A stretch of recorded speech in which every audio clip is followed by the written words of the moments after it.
在50系显卡发布之前，市面上正规渠道能买到的最强显卡就是 4090D 了。CPU 呢，无疑就是 AMD 刚刚发布的 9800X3D。那当这两个当时最强的卡优组合在一起，玩起游戏来的表现会是如何呢？在 4K 分辨率，同时画质拉满的情况下，各大网游热门单机的帧数究竟能跑到多少？这期视频我们就一起来看一下。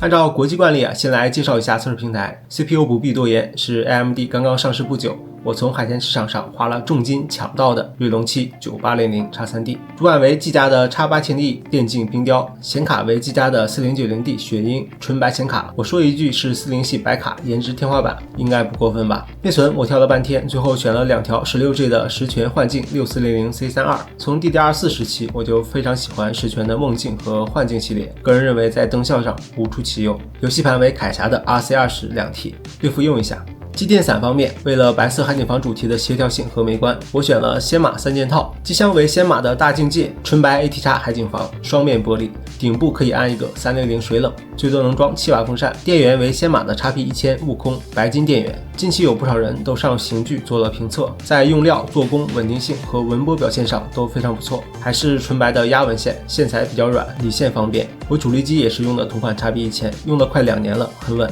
散热为仙马的 XW360DW-Plus 2代白色。这里想给仙马一个小建议，就是咱在起英文名字的时候，稍微能不能缩短一下字母最好是再配个中文名。咱们这又 XW-DW-Plus 呢，实在是有点拗口，不过产品还是不错的。它这个冷头设计的和40系火神很像，就是小屏幕是可以拆下来的，给了一个可替换的冷头盖和支架，你可以把屏幕拆下来放在支架上，摆在你想要的位置。最骚的是还给了一个12厘米风扇的支架，你甚至能吸附在机箱风扇上，真不知道仙马的设计师是怎么想出来的，好评。最后是机箱风扇，一共装了7把，加强一下整体的散热，颜值也跟得上。在正式测试开始之前呢，交代一下 CPU 内存部分的设置。技嘉 AMD 主板有一个 X3D Turbo 的功能，俗称积雪模式，开启后可以一键提升 CPU 的游戏性能，这里选择开启，其余则保持默认。内存开启 Expo， 频率时序设定在 6400C32， FC2K 拉到2100，保持 UC2K 和内存同步。好，啰嗦了这么多，这台机器的实际表现到底如何呢？我们赶紧上个机吧。先来跑下理论性能测试，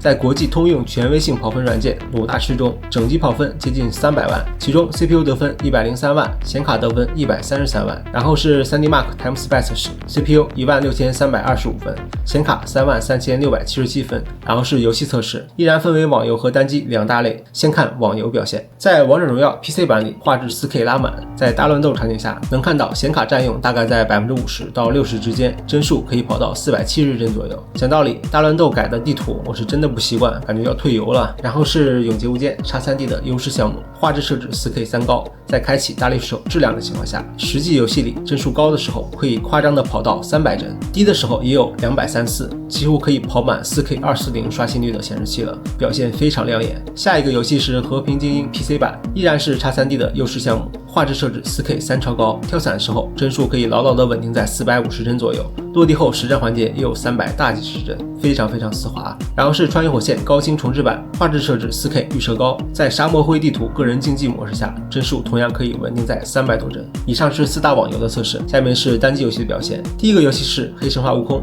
分辨率 4K 全影视级画质，开启大力水手50加帧生成，开启超高光追，测试下来平均帧为91帧，关闭光追后呢，平均帧更是来到了115。然后是心灵杀手2，画质能调的全部调到最高，开启最高级别光追，在关闭大力水手的 4K 原生分辨率下，在开场小可爱夜游森林的场景里，帧数可以稳定的跑到60-70帧，能看到 4K 画质光追全部拉满的情况下，这个游戏的画面表现真的非常惊艳，确实不愧为次世代新引擎开发的游戏，非常有沉浸感然后是古墓丽影暗影，在 4K 分辨率画质光追全部拉满，关闭大力水手的情况下，测试 demo 可以跑到110帧的平均帧，而且看画面让人完全感受不到这是一个已经发布了6年的老游戏啊，表现非常不错。下一个测试的游戏是《荒野大镖客2》，分辨率设置 4K， 解锁高级图形设置，把能调的全部调到最高，同时开启大力水手质量，平均可以跑到恐怖的122帧。即使关闭大力水手，让其完全跑在 4K 原生分辨率下，平均帧依然可以来到91帧，非常强。然后是赛博朋克2077，在 4K 分辨率、画质、光追全部拉满，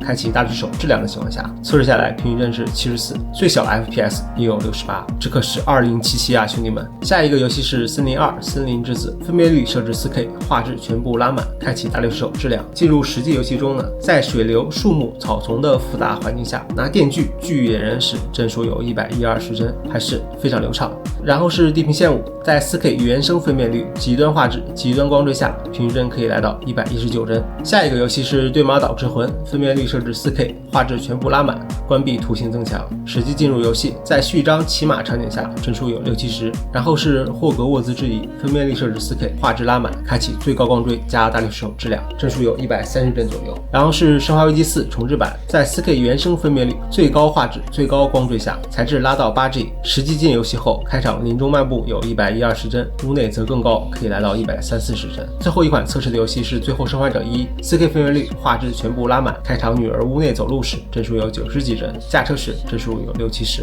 然后看一下整体功耗以及散热情况。在 FPU 加 Fuelmark 双烤的情况下，能够看到 CPU 功耗为140瓦左右，温度为78，显卡功耗为400瓦出头。在如此高的功耗下呢，核心只有61度，显存只有64度，风扇转速仅为52%，1600 RPM， 整体散热表现非常好。以上就是本期视频的全部内容了。大家对 980X3D 加 4090D 的表现还算满意吗？可以参与投票打个分。对我个人而言，我觉得这是一套非常均衡的机器，在外观非常能打的同时，性能表现也非常不错，已经完全可以做到 4K 通杀了。尤其可以看到 4090D 在 X3D CPU 的加持下，在永劫、PUBG、CS2 等网游中的表现异常惊艳，让人印象深刻。所以以后如果震刀震不到，钢枪也杠不过，也可能是对面有 98X3D 和4090。